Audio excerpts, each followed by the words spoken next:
What's up, world? I'm Cameron McKinney, and this is Pop Culture Spotlight, a podcast about the movies, the menu, and bros. First, let's talk about the menu. Here's a quick synopsis. A group of people are invited to an exclusive destination restaurant run by celebrity chef Julian Slowik for what they believe will be the best meal of their lives.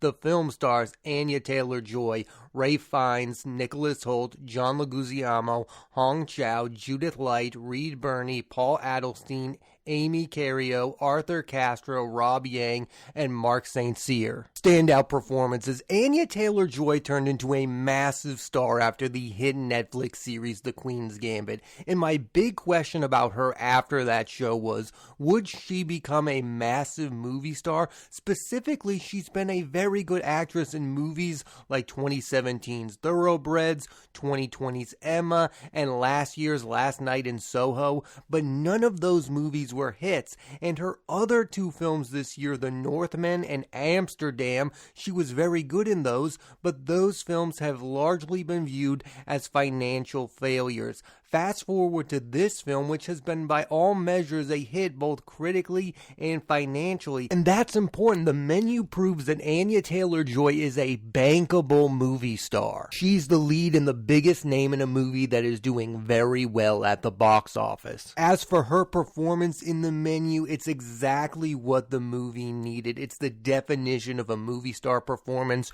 Joy is playing a character that the audience is rooting for. Joy might be seeing some more box office success in her future, as later this year she'll be the voice of Princess Peach in the Super Mario Bros. Movie, and then next year she's the lead of George Miller's Furiosa film. Audiences have been aware of actor Ralph Fiennes since he played pivotal roles in Steven Spielberg's Schindler's List, Robert Redford's Quiz Show, and in Anthony Minghella The English Patient. He was nominated for both Schindler's List and The English Patient. For my age or younger, he's Voldemort in the Harry Potter films. I believe his recent work has been underappreciated, starting with Wes Anderson's The Grand Budapest Hotel, in which I believe he gives a career best performance. He really goes for it in Luca Guadagnino's A Bigger Splash, and him and Alden Ehrenreich are, in my opinion, the best part of the Coen brothers' Hail Caesar. I think we've taken for granted how good he is as an actor. I think he's one of the most consistent actors of his generation. In the menu, he's playing a celebrity chef, and I couldn't help but think of the celebrity chefs that are in real life, like Gordon Ramsay or Bobby Flay. He reminds me of those type of intense, eccentric characters. Fiennes is next going to reunite with Wes Anderson on the wonderful story of Henry Sugar with Benedict Cumberbatch and Dev Patel. Early on in his acting career, Nicholas Hoult was playing likable leading roles in Jack the Giant Slayer and Warm Bodies, and I like those movies a lot, but his most interesting work in films have been when he has played more complicated characters in George Miller's Mad Max Fury Road, Yorgos Lanthimos' The Favorite, and Justin Kurzel's True History of the Kelly Gang, and I also have to mention his work on the Hulu series The Great. He's an actor that clearly matches the tone of the movie he's in and does so brilliantly in the menu. I particularly love the scene where his character Tyler cries. Hoult has two big movies on the way that both weirdly are about vampires. Renfield with Nicolas Cage and Awkwafina in it.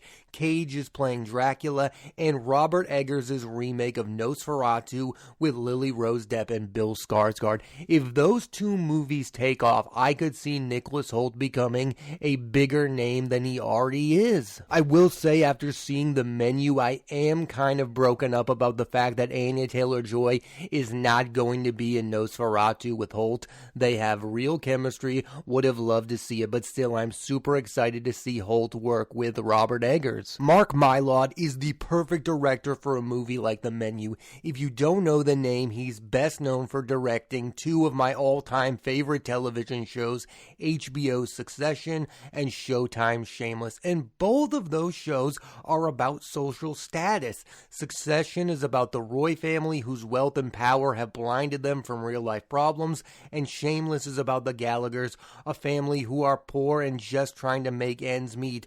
Both of these shows are filled with endless amounts of social commentary, and you see some of that in The Menu. For starters, there are numerous characters in the movie who are only focused on themselves. He's also great at mixing comedy and drama, and he clearly knows what to do with an ensemble cast. I mean, everyone in The Menu gets a moment to shine, the same way that everyone in Succession gets a moment to shine, the same way that everyone in Shameless gets a moment to shine. The movie, like those two shows, satirizes a lot of things, one of them being the relationship between critics and artists, and the relationship between people in the service industry and customers. Without spoiling the movie, I felt like the interactions between Ralph Fiennes' character and Nicholas Hoult's perfectly encapsulates what the movie is about. There is a character who thinks he knows everything about food, and then there's a character who actually cooks. And that's something you see all the time. Everyone nowadays is an expert on everything, and I think it bothers the people who are actually experts. There's also an interesting dynamic between Anya Taylor Joy's character and Ralph Fiennes. Like, he is trying to endlessly impress her, even though she's disinterested. And I think that says everything about being a chef, that you have this desire and need to satisfy everyone, no matter who they are. After watching The Menu, I'm certain there will be some people turned off by this movie and say it is too on the nose about what it's about. And while I understand that criticism, I really clicked with the overall tone of the film. There are some great monologues given by Ralph Fiennes. Oscar chances. There are some people talking about how Ralph Fiennes has a realistic possibility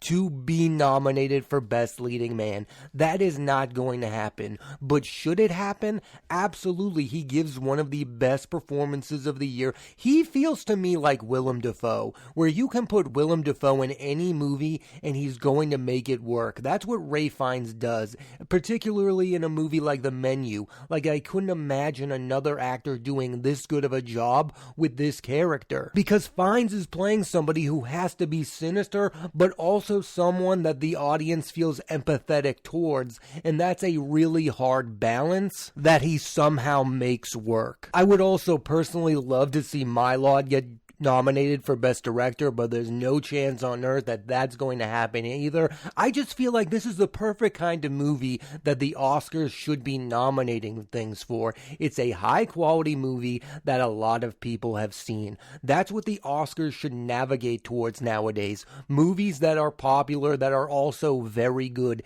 and The Menu are both of those things. People have seen this movie. It has movie stars. You would get Anya Taylor Joy to go to the Oscars, which I think is always a good thing. If you want the Oscars to have star power that it once had, start nominating movies that people have seen instead of films winning Best Picture that no one has ever heard of. Like, that thing needs to stop. They need to start nominating popular movies that aren't blockbusters or superhero movies, but high quality films like The Menu, I think, should be nominated for Best Picture. They should get acting nominations. They should be taken seriously.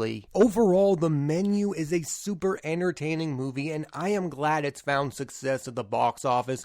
I want interesting movies with movie stars with no CGI to be made. I also think this movie proves you can still satirize the culture. I know some did not love the movie's ending, no spoiler, but it's not subtle. I would say the ending stays true to what the movie is, and that's the biggest compliment I can give the movie. The people behind it know the intention of it. Just personally, if I had to nominate the 10 best movies to be nominated for Best Picture, I would nominate The Menu because it would attract an audience to watch the Oscars again. You would have Anya Taylor Joy show up, you would have Nicholas Hoult, you would have Ralph Fiennes if you gave him a worthy nomination. Like, this is the type of movie that should be celebrated, that should receive awards. Movies that do well at the box office, that are also super high quality and worthy of those type of honors. In my personal opinion, there are going to be far worse movies than The Menu that gets an Oscar nomination for Best Picture, and that just doesn't make any sense. The movie is exactly what a modern film should be. It's a movie that looks at the culture. I'll end on this. It is interesting to know that 2022 has been a big year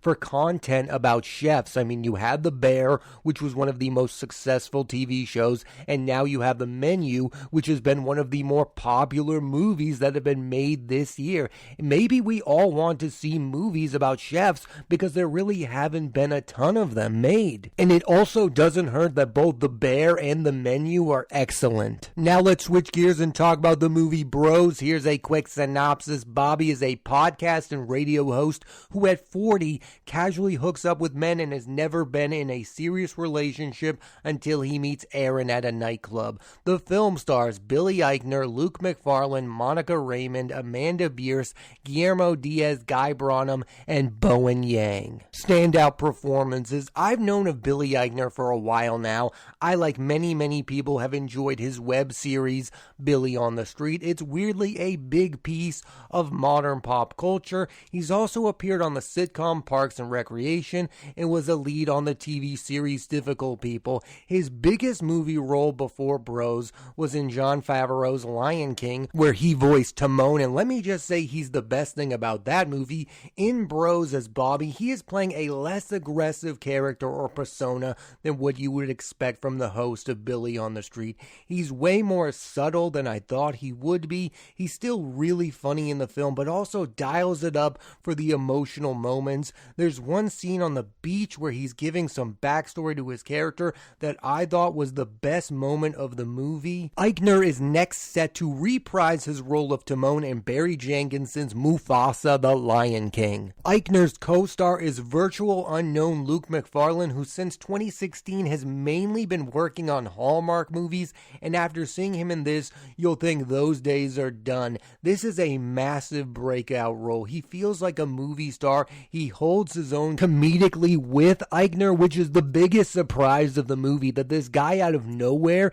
is the second funniest thing in one of the biggest comedies of the year. McFarlane is next going to again work with the director of Bros, Nicholas Stoller, on the Apple TV Plus series Platonic with Rose Byrne and Seth Rogen. Now let's talk about Nicholas Stoller. You probably don't know the name Nicholas Stoller. He's one of, if not the most successful comedy director of the last decade plus. His first movie was 2008's Forgetting Sarah Marshall with Jason Segel, Mila Kunis, and Kristen Bell. He also directed 2010's Get Him to the Greek with Jonah Hill and Russell Brand, 2012's The 5-Year Engagement, again with Segel and Emily Blunt, 2014's Neighbors with Seth Rogen, Rose Byrne, and Zac Efron, and its 2016 sequel, Neighbors 2 Sorority Uprising. And while Bros feels drastically different than his other films, I also see some of the similarities because, like those past movies, Bros has some outlandishly funny moments, but it also has emotional heart at the center of the story,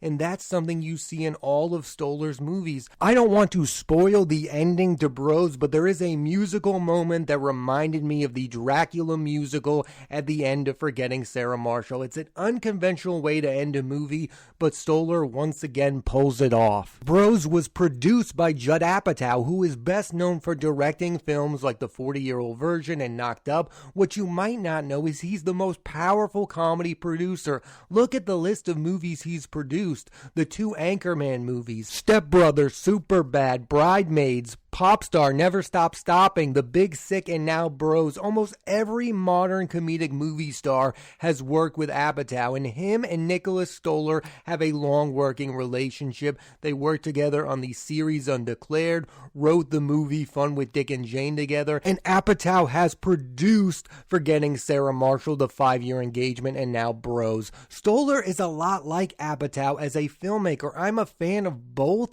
and when I see their names associated with a movie, it becomes a must-watch. Bros is a romantic comedy, and like all romantic comedies, the film comes down to, do you care about these characters, and do they have chemistry? And I would say yes to both of those things. One thing I liked about this movie is it gave time to both characters, Eichner's Bobby and McFarlane's Aaron. A lot of times, romantic comedies only focus on one of the love interests. I came into this thinking it would be the Billy Eichner show, and it's not. It really fleshes out both characters. One critique I have is Aaron has a very odd career change at the end, which seems like it's only there for laughs. I really like how both characters thought they were wrong partners for one another. Eichner's Bobby thinks Aaron likes a different kind of man, and Aaron thinks he's too boring to be with Bobby. Bros pays tributes to classic romantic comedies while also pushing the genre forward. Like a lot of movies from 2022, almost none of the talk around Bros has been about the movie itself. It's been about its box office failure. Bros only made $14 million at the box office, and one person who has been outspoken about this subject has been star and co-writer Billy Eichner, who said that the film's box office numbers are due to the fact that most Americans do not want to watch a gay-led comedy, and some have taken issue with this stance. And I personally don't see how you could. Even in 2022, it's true that there is an alarming amount of people who would feel uncomfortable watching a movie about two gay men. That is a fact, not an opinion. The other factor here is people are not seeing movies at the same rate that they once were. It feels to me like only one movie can thrive at the weekly box office. Like when I was growing up, the top 5 movies would make a lot of money. When Bros opened, it opened to number 2. It made $4.8 million. Do you know how much the horror movie Smile made?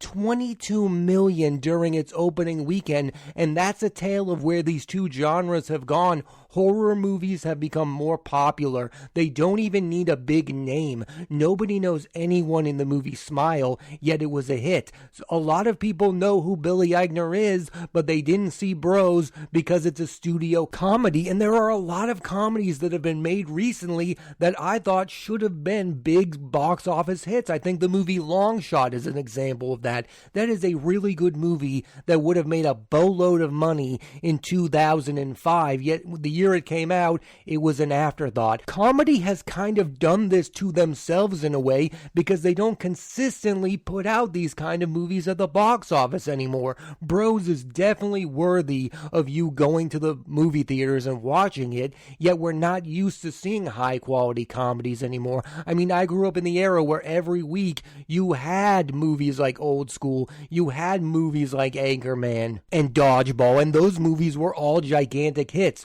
but those days are gone. But then on the other hand, you look at a movie like Ticket to Paradise, which was a big hit, and I understand what a lot of people are going to say. That is a big hit because it's a traditional romantic comedy with a man and a woman. I would also say that movie has 2 massive movie stars in George Clooney and Julia Roberts, and Billy Eichner is famous, but he is not a massive movie star. I'm sure that factored in here, that Bros does not have a huge star in it. It doesn't have the star power. But that leads to the biggest question of all. How do you become a modern comedy movie star? They don't seem to exist. Is Pete Davidson going to become a comedy movie star? It doesn't seem like it. It seems like he's doing different kinds of projects. Is Billy Eichner going to get another chance to be the lead of a movie other than Bros? I don't know the answer to that. It just doesn't seem like the modern comedy movie star, the Ben Stillers, the Adam Sandlers, the Jim Carreys, the Will Ferrells, the Seth Rogens.